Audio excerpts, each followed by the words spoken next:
Hi, and I hope you're doing well. Thank you for joining me for another episode of Channel Voices. I wanted to take just a short moment to share a little update with you, something that I'm very excited about. We have created a channel ecosystems community on Twitter. It's a platform for channel professionals to connect and share their insights and knowledge with each other. It's a community that is dedicated to learning, sharing, and staying on topic. Whether you're a vendor, distributor, reseller, solutions provider, the community is to be a great place to network and to learn from your peers. We encourage you to join us there. You can find the link in the show notes or find Channel Voices on Twitter and scroll through our timeline and you'll be able to find the link to join. We really would be very happy if you could join us in the community there, and we look forward to the conversations and best practice sharing. Let's grow together.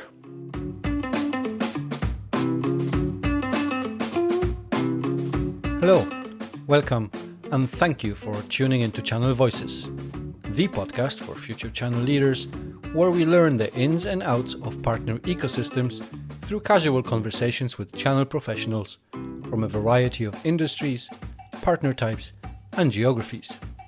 My name is Maciek, and I'm your host. Our guest today is the president and co-founder of AscendX Digital, a company providing through-channel marketing automation platform and services that enable manufacturers, distributors, and their partners to fully participate in the digital customer journey. Her very successful channel career spans over more than 20 years. She held multiple channel roles at HP and Hewlett-Packard Enterprise. Sherry Foster, welcome to Channel Voices. Thanks, Maciek. Happy to be here. Thank you so much for joining me. As we typically start, it'd be good to hear a little bit about your background in the channel. How have you started? What have you been doing up till now? Yeah, sure. So when I thought about you asking me that question, I realized that I've spent probably my entire career working with the channel in some capacity. I spent over 20 years at Hewlett-Packard and Hewlett-Packard Enterprise, which has always been a strong channel go-to-market company.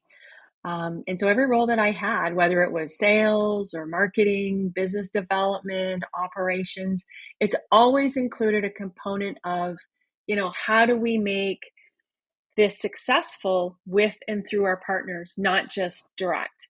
And partners would include, distributors, VARs, ISVs, OEMs, alliance partners, just, the entire gamut. And when I left HP, I went to a technology accessories company called StarTech.com, which is 100% channel go-to-market focused. And so in addition to the traditional IT channels that, that I just mentioned, there were a lot of sales through different channels there altogether, like marketplaces and Amazon and all of those e-commerce kinds of channels. So every single job I've had has included some component of the channel right from the start. Wow, that's fantastic. As the listeners have clicked on this episode, they would have seen the title. And the topic is TCMA. But can you unravel this acronym for us and let us know what it is? Yeah, sure. So TCMA is through channel marketing automation. The TCM part, the through channel marketing, that's when vendors or manufacturers or distributors even want to market their products and or their services through their entire network of partners to those partners, customers, and buyers. And we've all heard the number that 75% of world trade flows indirectly. And so these vendors know that in order to reach those buyers, that path is through their partners. And so the marketing has to follow and go through the partners as well. The A part on the end of TCMA is automation. So through channel marketing automation. And the automation is the technology platform that enables that TCM, the through channel marketing strategy and processes to be delivered. Is through channel marketing automation an essential part of for a company that goes to market via partners? So through channel marketing itself is essential. And it's essential for a number of reasons. So, I mentioned earlier that 75% of world trade flows indirectly. So if you're marketing, if you're not marketing through your partners, you're missing a whole lot of buyers that are looking to buy through partners. Buyers who are looking to buy from partners is increasing. So whether it's B2B or B2C, the desire to buy locally is increasing. I mean, Google searches for near me have increased by 400% over the last couple of years. So people are caring about buying local, and who's local? The partners are local. So it's essential that you're marketing through your buyers. The automation part is essential because that enables companies to reach so many more partners and so many more buyers. And the other thing is that partners need the help of vendors to do this. So if you look at the digital transition, it's accelerated like crazy since early 2020. More buyers than ever are looking, researching, transacting online. I mean, McKinsey came out with a study about a year ago that said the path to, success is omni-channel, and 100% of buyers are looking online. Like, there are no exceptions. It doesn't matter the industry. It doesn't matter the Right. size of the company. There are just like absolutely zero exceptions. But the thing is, not every partner has made the shift. And the reason they haven't made the shift is because 90% of partners are SMB. They're small, medium businesses. And they don't have internal resources, whether they're marketing, e-commerce, digital transformation. I mean, they're out there selling and growing their business. And it's not that they don't want to make the shift, it's that they haven't been able to make that shift. And so it's critical that vendors or distributors play that enablement role, because if their partners are not online, neither are they. I mean, that's just the fact of the matter. If people are looking online and your partner's not online, they're not going to find your partners, but guess what? They won't find you either. So through channel marketing, automation brings that technology platform that immediately enables partners who are not online to be online right away. It gets those partners into that digital journey right away. So the web content, the social media presence, the digital email marketing, the search, paid search that comes along with that, all of that helps partners to elevate their digital presence and to be found online. Because remember, customers and buyers are searching online. If you can't be found, nobody's going to get to the information. Nobody's going to read it because you just weren't found in the first place. So to be found, vendors, really have to enable their partners, and by enabling their partners, they're helping themselves. And up until now, or excuse me, before Mm-hmm. TCMA became a thing, how have vendors been doing this, or trying to? Mm-hmm. How have they been helping partners to achieve those goals, to become visible online, to be found by the potential and prospective buyers? Have they been doing anything, or how Mm-hmm. has this evolved into TCMA as we know it today? Yeah, that's a good question. So they've been doing it in two ways.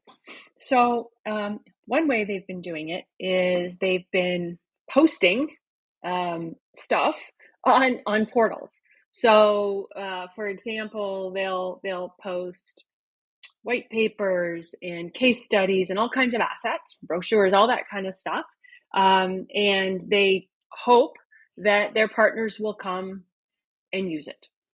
And the big partners do, right? Big partners have marketing teams, and they'll come and they'll use it, and they'll download stuff, and they'll go off and they'll do their own marketing. But if 90% are SMB and they don't have internal marketing resources, they're not coming. And so it doesn't matter how much they want to, they don't have the resources to do it. So, that's the first thing that they've been trying to do, is that they've been trying to get the partners just to come in and do it themselves. And really, it really hasn't worked. Like I said, it's worked for the big guys, but for the 90%, it hasn't worked. And the second way they've done that is that vendors themselves have gone out and done that digital marketing. So they've gone out and run Google Ads campaigns or paid search campaigns or whatever it is online. But the only direction that they're able to take buyers is to their website.com. So then the buyer goes to their website.com, they consume some information, and then they have to go through a partner locator to see if they can find where they can actually buy the product or service.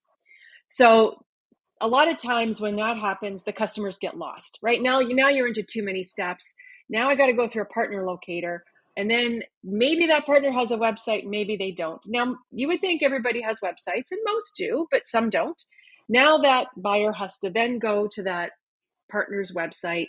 Now they have to kind of start over again and start looking for that information. And if the vendor content is not there the way that they just saw it on the vendor's site, then that customer may get lost and may go off somewhere else. And so that vendor may lose that buyer altogether. There just is no transition from the digital marketing that was done in the first place that captured the interest of that buyer to the ability to buy from that partner. And that's what through channel marketing and through channel marketing automation does, is that it enables that digital marketing that's controlled, brand compliant, everything by the vendor.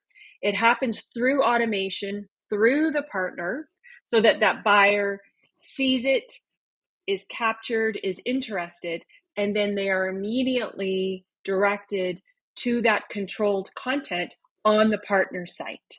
So when that buyer gets there, they can consume that content, they can read about it, they can contact the partner.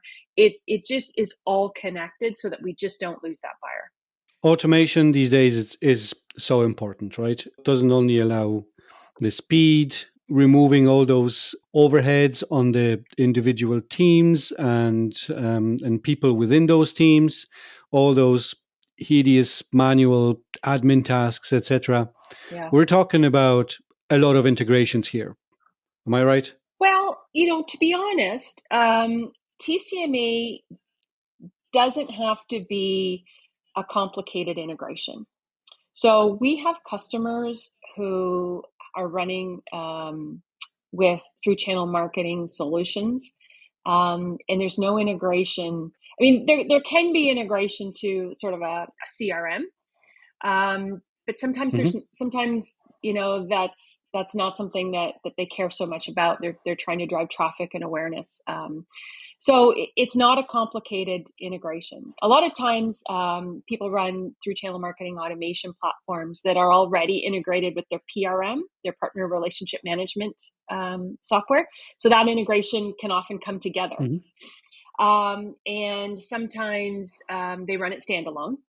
And we certainly have customers that do run it standalone and might integrate it with their CRM or not. So it doesn't have to be as complicated as some of the other elements, honestly, in an ecosystem like that. Okay, so the lift to implement a solution like this is not necessarily heavy, or can be as heavy as you make it. Yeah, I think that's right. We have certainly helped clients to get on board in 60 days without any integration at all. And within 60 days, the content is there, the campaigns are loaded, the partners are onboarded, you push a button and off it goes. So the internal lift for the marketing team, there's a lot of work that has to be done up front. So the pages have to be configured, the marketing content has to be chosen, and sometimes content has to be reconfigured a little bit because it's now being seen in a different context through partners as opposed to going directly from a vendor to a particular customer. So there's a lot of setup work that has to be done to get it right. There's a lot of setup work with the content calendar and the social media management and getting all that set up. There's work involved in getting alignment between different organizations in the company. So, we've got processes that help companies do that, but that's sort of where the lift is in the setup of the processes and the procedures. But honestly, once we get going, it just sort of runs, it runs fairly smoothly. Obviously, with the automation, it doesn't just go into a void and it does its thing, but it also provides metrics, right? It is vendor Yes. wants to measure how successful through channel marketing automation is.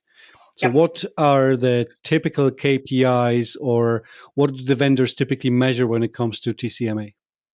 Yeah. So we are able to provide metrics to vendors in a lot of different ways. So, we'll let them know, total impressions, how many people saw their brand, how many people clicked on that, how many people went to, page one or page two, what content did they consume, what kinds of things did they download, how many turned into leads, did those leads turn into um, into orders. And so that gets into the question of ROI. And just before I get into ROI, all of those metrics we can look at it by total, by the vendor. We can look at it by campaign. We can look at it by partner. So there's a lot of ways we can slice and dice that data. And a lot of our customers really appreciate the fact that, sometimes for the first time, they can see how they're, there's a lot of times, sometimes this comes out of a channel marketing budget, sometimes it comes out of an MDF budget, but a lot of times, from an MDF perspective, they can finally see where that money went, and to which partner, Mhm. and what did the customers really like? Did they like the content on security? Did they like the content on hybrid work? Did they like the content on, so you can really gauge interest in that kind of thing. But from an ROI perspective, we look at it in a couple of different ways. So there's two elements really that make up ROI as we're looking at ROI. And the first is, what you would expect. It's the directly attributable revenue. So when a buyer clicks on a call to action, they become a lead. That lead is given to a partner. That partner closes a deal. That's an ROI that we can measure. Alternatively, if it happens to be a vendor that is more transactional, same kind of thing. The customer clicks on a call to action. They end up on the page we want them to, and they can actually click on an e-commerce application, and we can measure those sales. So that's the first element of ROI. But there's a second part of ROI that's a little bit more indirect, but we have noticed a very strong correlation between partners who participate in these programs and those who don't. So the vendors that we have worked with, some of them have a lot of partners in the program, some don't have a lot of partners in the program, or they're growing it. But when we look at when they look at the overall growth of the partners in the program versus those that are not in the program, they are seeing significantly higher growth rates for for the partners who are in the vendor programs. And that comes from Mhm. a few places. First of all, like I said before, now those partners are being found way more often online. So they're being found because people are seeing their search ads, they're seeing them on social media that they follow.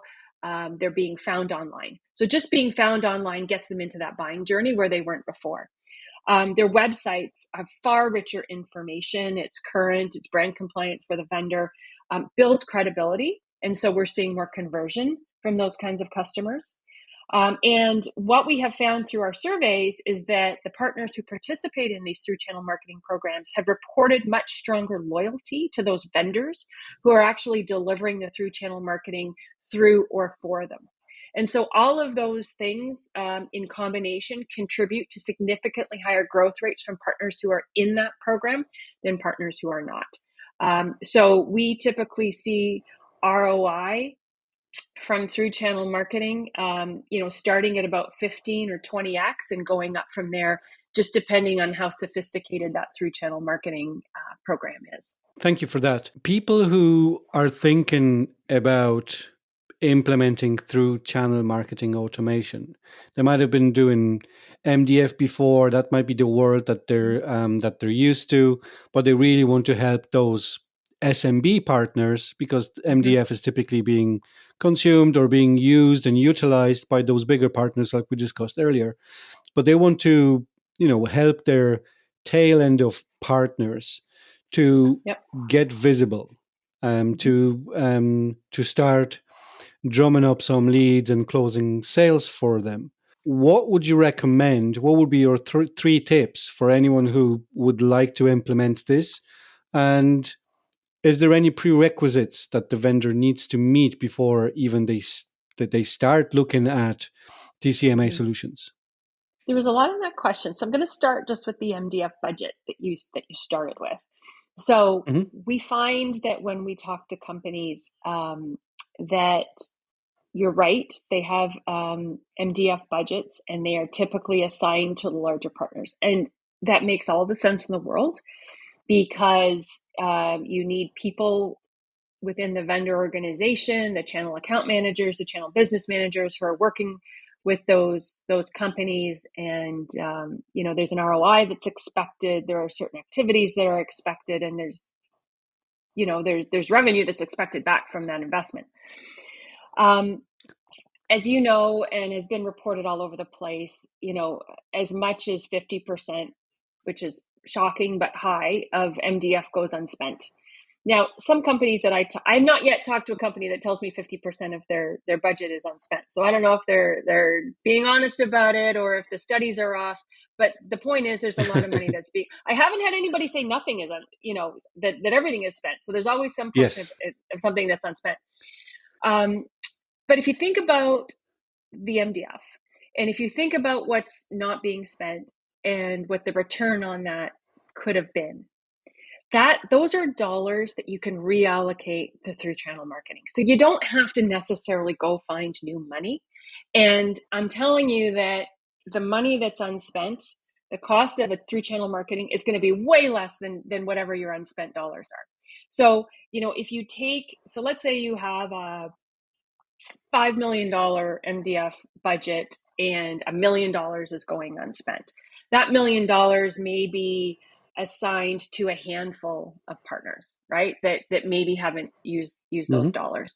So if you take just a fraction of that and assign it to through channel marketing, you can assign that to hundreds of partners. So now all of a sudden your dollars are going much farther across many, many more partners. And you're able to elevate those partners and hopefully grow them into your, bigger, more important partners. So, from that perspective, there's a really good business case that we help our customers to really look at, to say, how can you take the money that's not giving you return, allocate it to something else, spread it across more partners, and deliver more return? So, that's the sort of the first place to sort of think about, how you do that with MDF. Now, as far as prerequisites and getting started, I would say there's a couple of things. First of all, I think a company has to really look at getting cross-functional support. And what I mean by that is even within the channel organization, so between sort of the channel chief, the channel strategy team, the channel sales team, and the channel marketing team, those folks have to be aligned, because we have certainly, seen when they're not aligned that it becomes difficult, because everybody is reaching out to the partners in different ways, and we want to make sure we're aligned. So having that alignment is really, really important. But the second thing is, build this into existing processes. This does not have to be a total new lift of work. So, if most companies have a marketing organization that probably works on a quarterly calendar. So every quarter they might have a new promotion, or a new campaign, or new content, or something that they're doing on a quarterly basis. So let's take the through channel marketing and let's leverage that work that they're already doing. Let's tweak it. Let's not make new content, but let's just tweak it, because now customers are seeing it through a partner versus directly from the vendor. So there's some tweaking that has to be done in the Sure. context, but it's a heck of a lot easier and faster to do that tweaking than to create a whole bunch of new stuff. So you don't have to worry about an entire new lift. So what we say is build it into existing processes so that it's not all new money, so that it's not all new work, but leverages through all of those partners. And I would say the third thing, what are kind of three tips? I would say the third thing is around communication and demonstrating that value. Because the thing about through channel marketing automation is that automation. So a lot of times, depending, on the platform that a company has chosen, it can be fully automated. So once those partners opt in, they don't have to do a thing. They literally come in, they set it, and they forget it. And they go off and they go back to what they were doing. And then a lot of this marketing all happens in the background. So they're certainly going to know when they get leads. They're certainly going to know when, there's an e-commerce transaction that maybe has happened on their site. But they may not necessarily know that we sent 10,000, potential buyers to their website last month or last quarter. And so it's really important that gets communicated on a regular basis to partners, and that they really understand the value and the ROI. And if I could just make one other comment on that ROI for partners, one of the things that I think people don't think about is the value to those partners. So if you think about a through channel marketing solution, that includes things like the web content, all of the assets and documents, the social media that goes through the partners, email marketing, Google Ads. If you add all of that work up, the landing pages that get changed every quarter, maybe there's half a dozen new documents that get loaded every quarter. There's social media management that happens, 5 to 8 times a week, email marketing every month, Google Ads that happen every single month. That adds up. If the partner had to pay for that themselves, that's around a $60,000 a year ticket that they're not paying for, that the vendor is providing to them. So it's just really important that you stay in contact with those partners, that you continually communicate the value that they're getting. And I think that's why, what I talked about earlier, that those partners feel valued, that they have a sense of loyalty, that they're being found more often, that they have higher growth rates. I think that all ties together. Perfect. Thank you. All of the things that you mentioned about the communication and communicating to the partners and maybe letting them know, how many hits were there on their website the last quarter, Mm-hmm. etc. Is that typically visible somehow to the partner, or does the vendor need to export that out of that TCMA system and present it to the partner? Yeah, good question. So my answer is going to be the latter. It has to be exported and presented.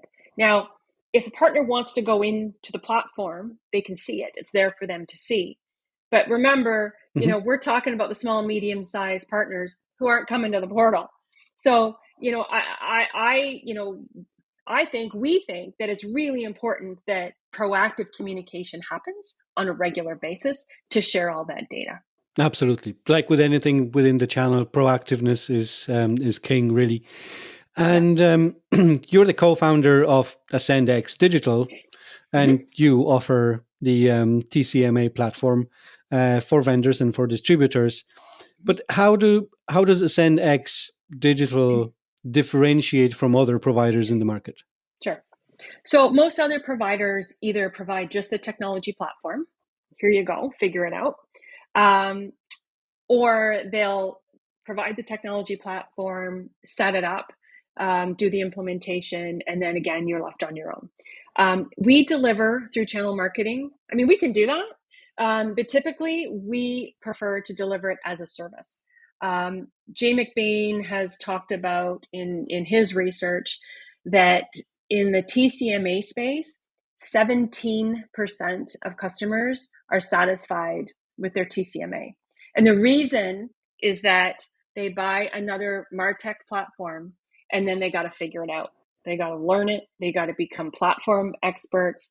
They have to, that's a whole new set of processes that they now have to integrate into their marketing department, and they completely underestimate what has to happen there. So what we do instead is we come in and deliver it as a service. So you actually don't have to buy the technology if you don't want to. If you want to buy it, we can certainly put our services on top of that. But for most of our customers, they don't buy the technology. We just include it in our solution. So we deliver the outcomes. We can get it up and running, for example, in about 60 days, which is 4 months faster than most companies who try to do it on their own. Because we are platform experts, because we are subject matter experts. We work with the technology vendors. We're typically beta users of the platforms, and we contribute to those product roadmaps. Companies don't have to worry, for example, about the great resignation or layoffs in their team, because we make sure that there's continuity always, because they bought our solution to deliver this as a service for them, to their partners, to their customers. And because it's as a service, with us, you pay as you go. You only pay for the services that you use. And, there's tons of knowledge transfer. So we include all kinds of education and support for our customers and for their partners. For example, we'll set up the social accounts for the partners if they don't have them. And we will continually share best practices for them, because we really believe that the healthier that those partners are, and the healthier that their businesses are, the more that they're being found online, there's a far better payoff for our customers, who are the vendors in those cases. And so, that's something that we provide as just a regular part of our service. The healthier that the channel is, the better results our customers will have. Perfect. Thank you very much for this as well. We will include the link to your LinkedIn profile, but also to Ascendx Digital website, so people can go and find you very easily. And thank you for sharing all the insights around TCMA and explaining to us what it is, what it does, and how it works. Very insightful. Thank you very much. What's the one thing that you wish you knew before you started your career in channel? Well, I think the one thing I wish I knew is maybe something that I was maybe surprised at, in that working with the channel is so fascinating. It's almost like a mini MBA program that goes on and on forever, because you get to be involved with so many different kinds of businesses in so many different industries. So at Ascendx Digital, we certainly work with tech companies, but we also work with other industries as well. We work with B2C companies who sell through retailers. We've worked with industrial suppliers. So we've worked with a lot of different industries. And every time we work with a different partner, they might be or even in my career, I've worked with a different partner. They might be an ISV, they might be a value-added reseller, they might be a retailer. You really get to dig down, and I love working with especially founders to really understand their business model and how they go to market, and just how smart and fascinating it all is, and how unique they all are. And so I certainly didn't know that before I started working with the partners, but the minute I started to work with them, it was absolutely fascinating. And I couldn't wait to work with the next one, because there was a different thought process, a different business model, a different idea that somebody had to create a whole new business, employ people, and drive tons of revenue. So I think that's what I found when I started working. And maybe what do I wish I knew? I guess I wish I knew I was going into that, because maybe I would have gone sooner. So it's been really rewarding, and it's one of the things I like best about my job. Thank you so much for sharing that with us. And that journey continues, right? I mean, there are new partnerships, there are new partner companies, there are new types of partners popping up every day. So we see that regularly. So that journey continues to be fascinating. It doesn't stop after you worked 10, 15 years in the channel. It continues, and you get to learn something new every day. Absolutely. I mean, just look at the rise of marketplaces. 5 years ago, we weren't talking about marketplaces. I mean, we were talking about Amazon, But now look at all the different kinds of marketplaces that we're talking about today. I mean, it's exploding. So it's constantly changing. Sherry, thank you so much for joining me for this conversation. I thoroughly enjoyed it, and thank you for educating me and some of our listeners on what TCMA is and how it works. Thank you so much. Thank you for having me. It was fun. And that's a wrap for this episode. I do hope you found it valuable, and if you did, please make sure to subscribe and leave a review. You can also follow Channel Voices Podcast on LinkedIn, Twitter, and Facebook, or just visit channelvoices.com where you can send me a message or leave a voicemail. All of the links are listed in the show notes, and once again, I appreciate you tuning in today. Until next time.